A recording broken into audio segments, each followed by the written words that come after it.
জুলাই গণহত্যার বিচার এবং বিচার উপলক্ষে আয়োজিত আলোচনা সভা এবং তথ্যচিত্র প্রদর্শন অনুষ্ঠানে আজকে আমার আসলে খুব বেশি বলার থাকবে না। আজকে আমি তো শুনতেই এসেছি।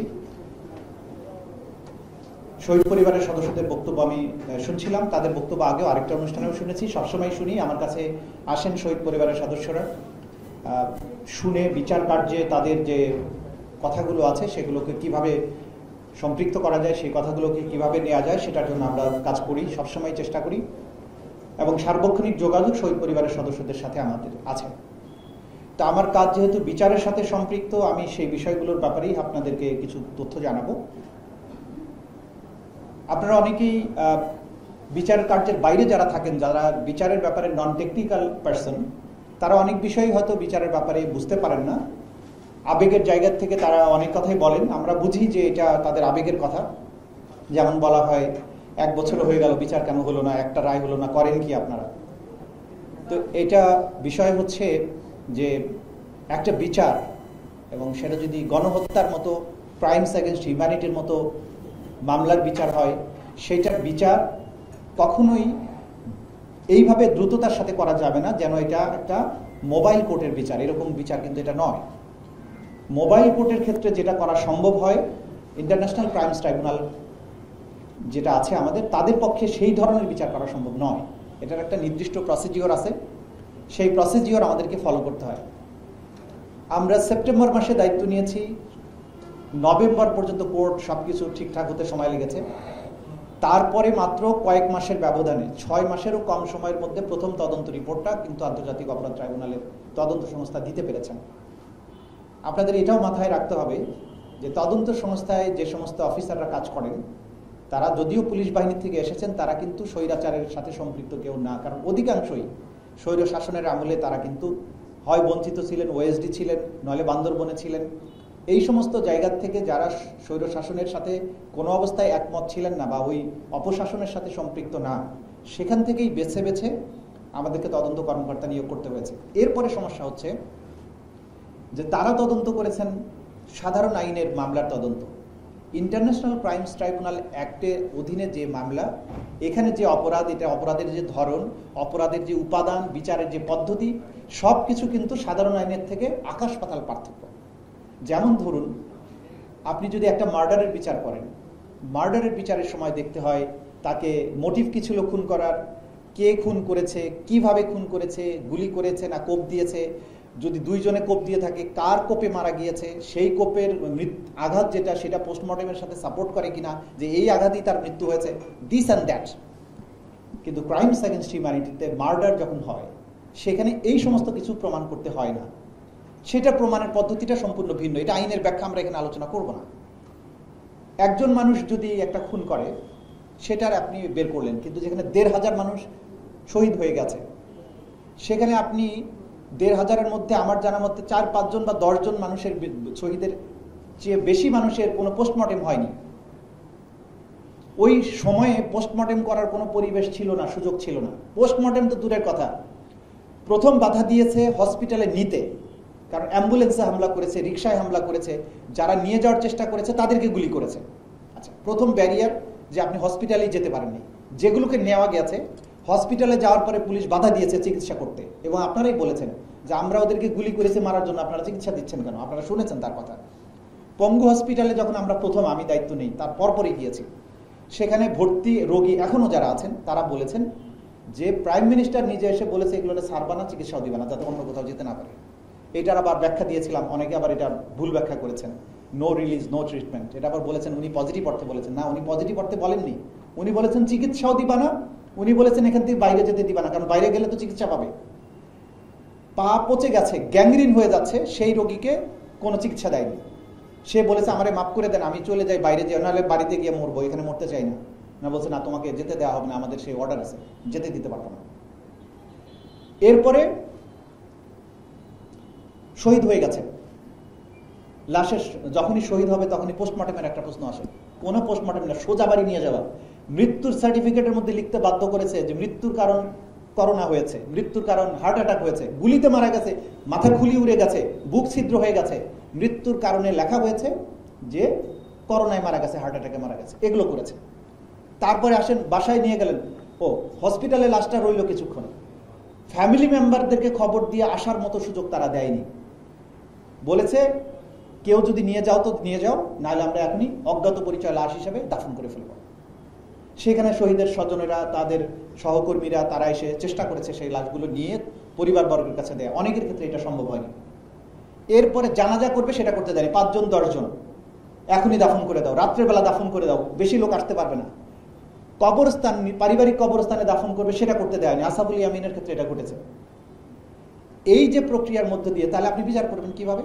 তাহলে আপনার মৃত্যুর সার্টিফিকেটে লেখা আছে হার্ট অ্যাটাক, পোস্টমর্টেম হয় নাই, চিকিৎসা হয় নাই, তার মানে এগুলো বিচার হবে না?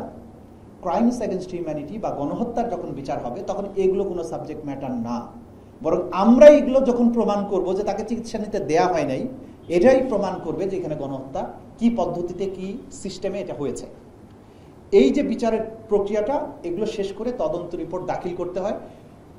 যে গুলি করেছে এখানে শুধুমাত্র সে আসামি না, যে গুলি করে নাই বা দেখেও নাই হয়তো চোখে, কিন্তু কমান্ড দিয়েছে গণভবনে বসে, সে 1 নম্বর আসামি।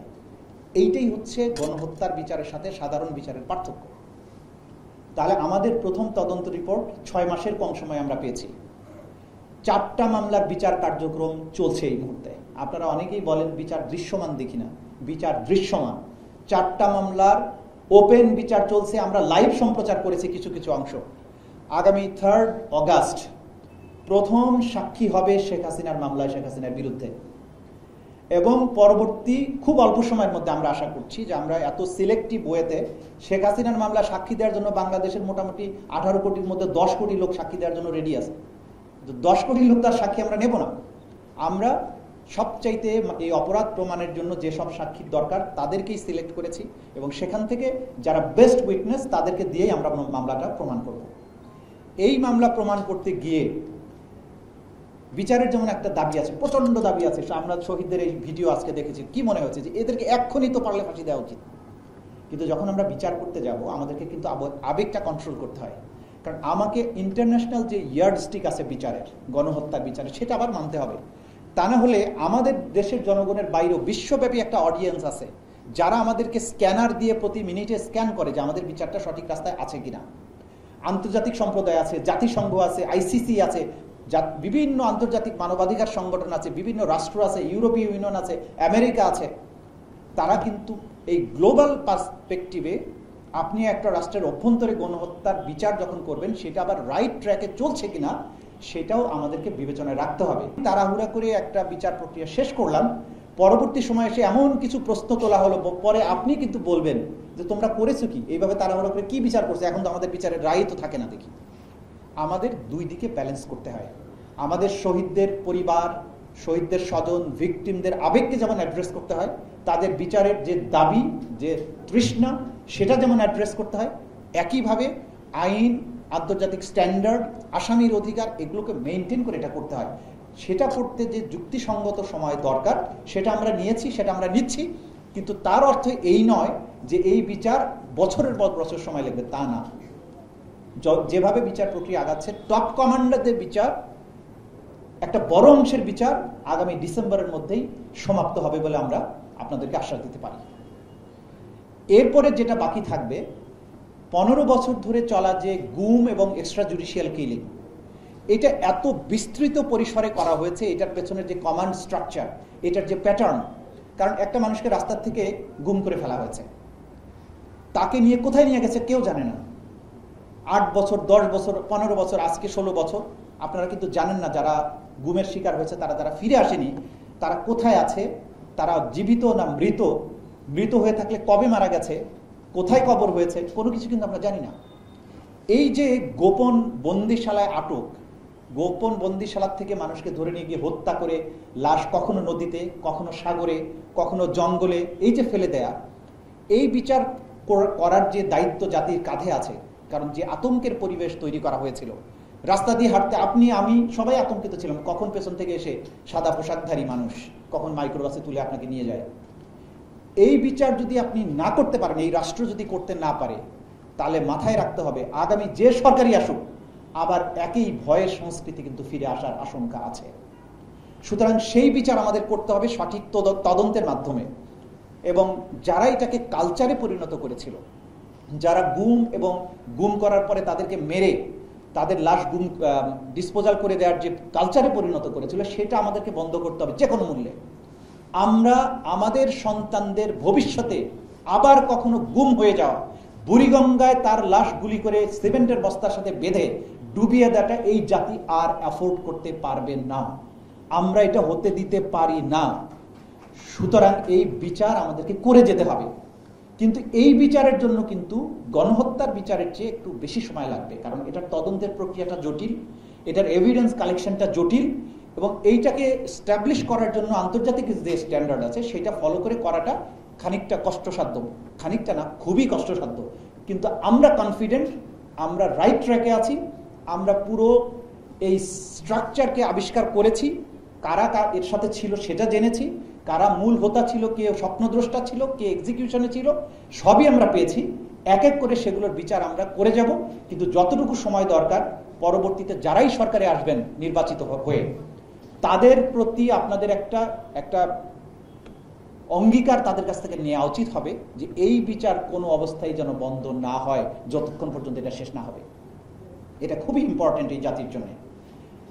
এই সরকারের পক্ষ থেকে হ্যাঁ অনেক সমালোচনা অনেকেই করেছেন, করাটা স্বাভাবিক, আবেগ আছে আপনাদের। কিন্তু আইন মন্ত্রণালয়ের ব্যাপারে যতটুকু আমার কাজের সাথে সম্পৃক্ত আমি জানি যে যখন আমি বলেছি যে এইখানে ট্রাইব্যুনাল বিল্ডিংটা সংস্কার করতে হবে, পরদিন সকালবেলায় 30 জন 40 জন ইঞ্জিনিয়ার সহ, চিফ ইঞ্জিনিয়ার সহ, সচিবরা সহ গিয়ে হাজির হয়েছেন। দুজন উপদেষ্টা সকাল 8টার আগে গিয়ে হাজির হতেন, নিজেরা তদারকি করেছেন বিল্ডিং এর কাজ সমাপ্ত হচ্ছে কিনা, এবং যতক্ষণ সমাপ্ত না হয়েছে কিন্তু প্রতি সপ্তাহে 2 বার করে ওনারা গিয়েছেন। যখন আমি বলেছি আমার প্রসিকিউটর দরকার, অমুককে আমি চাই, বলেছে যদি আপনি মনে করেন যে আপনার এই কাজের জন্য অমুককে দরকার, 1 মিনিট দেরি করেন নাই উনি। বসে থেকে আমি গেজেট করিয়ে নিয়ে গিয়েছি। তদন্ত কর্মকর্তা নিয়োগ করতে হবে, কাকে কাকে দরকার, কোন কোন লোক আমরা আমাদের জানা মতে ভালো তাদেরকে দরকার। উনি কিন্তু পরবর্তী দিন আসতে বলেননি, উনি ওখানে বসে সমাধান করেছেন। সুতরাং বিচারের ব্যাপারে আইন মন্ত্রণালয়ের যে সহযোগিতা, আইন উপদেষ্টার যে সহযোগিতা, এবং ট্রাইব্যুনালে আমরা যে কয়েকজন মানুষ আছি, অন্তত আল্লাহ তাআলার কাছে আমরা এই ব্যাপারে জবাবদিহি করতে ভীত নই যে আমরা কোনো একজন মানুষ এই প্রক্রিয়ায় কোয়ালিটি মেনটেন করার ক্ষেত্রে এবং বিচারের উদ্দেশ্য সফল করার ব্যাপারে আমরা এক বিন্দু আপোষ করিনি। ইনশাআল্লাহ আমি আগের দিনও বলেছি যে আমরা আল্লাহ তাআলা যদি তৌফিক দেয়, পৃথিবীর কোনো সম্পদের বিনিময়ে আমাদের প্রসিকিউশনকে, আমাদের এই বিচার ব্যবস্থাকে কেনার ক্ষমতা কারো হবে না ইনশাআল্লাহ। আমাদেরকে প্রভাবিত করে, আমাদেরকে টাকা দিয়ে, আমাদেরকে প্রলোভন দেখিয়ে অথবা ভয় দেখিয়ে বিচার কার্য থেকে বিরতও রাখা যাবে না, বিচার কার্যে কোনো আপোষ করারও সুযোগ কাউকে আমরা ইনশাআল্লাহ দেব না। বিচার পূর্ণ শক্তিতে চলছে। দৃশ্যমান হওয়ার ব্যাপারে যারা বুঝতে পারেন না তারা অনুগ্রহ করে চোখ রাখবেন। আদালতে যাদের আসা সম্ভব হবে তারা আসবেন। বিচার প্রক্রিয়া নির্দিষ্ট গতিতেই চলছে, স্ট্যান্ডার্ড মেনটেন করে আমরা করছি, এবং এটা সমাপ্ত অবশ্যই আমরা নির্ধারিত সময়ের মধ্যে করবো ইনশাআল্লাহ। আর শহীদ পরিবারের সদস্যদের প্রতি আমাদের শ্রদ্ধা, ভালোবাসা এবং আবেগ, কারণ তারাই বাংলাদেশটাকে একটা নতুন জন্ম দিয়েছেন। কিন্তু মাথায় রাখবেন যে এই সরকার কতটা সীমাবদ্ধতার মধ্যে দায়িত্ব পালন করে। আমরা চাইলেও, যেমন শহীদ ইয়ামিনের বাবা বলেছেন যে পুলিশকে দিয়ে তদন্ত করছেন, মুগ্ধের বাবা বলেছেন, কিন্তু দেখেন তদন্ত করার এক্সপার্টিস কার বাংলাদেশে? আমি কি চাইলে আমি তদন্তকারী কর্মকর্তা হতে পারবো? আপনাকে দিলে আপনি পারবেন? এই যে তদন্তের বিষয়টা, এটা ঠিক যে পুলিশ, অধিকাংশ হত্যাকাণ্ড পুলিশ দ্বারা হয়েছে, কিন্তু আজকে তো বাংলাদেশে আপনি পুলিশকে নাই করে দিতে পারবেন? পারা তো যাবে না। পুলিশের ব্যক্তিগুলো হয়তো যারা এগুলোর সাথে সম্পৃক্ত ছিল তাদেরকে আপনি বাদ দিবেন, কিন্তু পুলিশের মধ্যে তো ভালো মানুষ কিছু হলেও আছে, এবং নাহলে এই রাষ্ট্রটা আজকে ফাংশন করছে কিভাবে? অনেক সীমাবদ্ধতার মধ্য দিয়ে রাষ্ট্র যাচ্ছে, একটা বড় ট্রমার মধ্য দিয়ে রাষ্ট্রটা এসেছে। এই রাষ্ট্রকে বাঁচিয়ে রাখা, এই রাষ্ট্রকে ফাংশনাল রাখা এত বড় ট্রমার পরে, যেখানে পুলিশ বাহিনী পালিয়ে গিয়েছে, প্রশাসন যন্ত্র সবকিছু শাসনের সাথে সম্পৃক্ত ছিল, বিভিন্ন গোয়েন্দা সংস্থাগুলোর সাথে সম্পৃক্ত ছিল, বিচার ব্যবস্থাগুলো সম্পৃক্ত ছিল, একটা যুদ্ধ বিধ্বস্ত ধ্বংসপ্রাপ্ত রাষ্ট্র কাঠামোর মতো শুধু বিল্ডিংগুলো ছিল, ভেতরে সবকিছু ধ্বংস হয়ে গেছে, এমন এক রাষ্ট্র কাঠামোর দায়িত্ব কিন্তু এই সরকার নিয়েছিল। তার মধ্য দিয়ে এত বড় আয়োজন, এত বড় গণহত্যার বিচার, এটা চলমান আছে। শুকরিয়া আদায় করি আমরা এবং আমরা যেহেতু ডিটারমাইন্ড আছি, ইনশাল্লাহ এই বিচারের সঠিক পরিণতি আপনারা বাংলাদেশে দেখতে পাবেন। এই ব্যাপারে কোনো রকম দ্বিধা এবং সন্দেহ আপনারা রাখবেন না। সবশেষে এই বিচার আগামীর বাংলাদেশে ভয়হীন, ভীতিহীন একটা পরিবেশ তৈরি করবে। কোনো স্বৈর শাসক, কোনো দুর্বৃত্ত মানুষকে, জনগণকে এইভাবে হত্যা করার দুঃসাহস দেখাবে না, কাউকে গুম করার দুঃসাহস দেখাবে না, আবার ক্ষমতায় টিকে থাকার জন্য এরকম গোয়েন্দা বাহিনী তৈরি করবে না যারা মানুষকে অপহরণ করে গায়েব করে দেবে। সেই রকম একটা বাংলাদেশের স্বপ্ন দেখে সেই স্বপ্ন বাস্তবায়নের জন্য এই বিচার ব্যবস্থাটাকে সঠিক রাস্তায় পরিচালনার মাধ্যমে বিচারটা নিশ্চিত করে আগামীর বাংলাদেশ এবং মুক্ত বাংলাদেশ প্রতিষ্ঠার জন্য গোটা জাতির সবাই আমরা একসাথে কাজ করছি। আপনারাও আমাদের সাথে কাজ করুন। ইনশাআল্লাহ শহীদদের যে স্বপ্ন, সেই স্বপ্নে দেখা বাংলাদেশ অচিরেই আমরা দেখতে পাবো। আপনাদের সবাইকে ধন্যবাদ। আসসালামু আলাইকুম।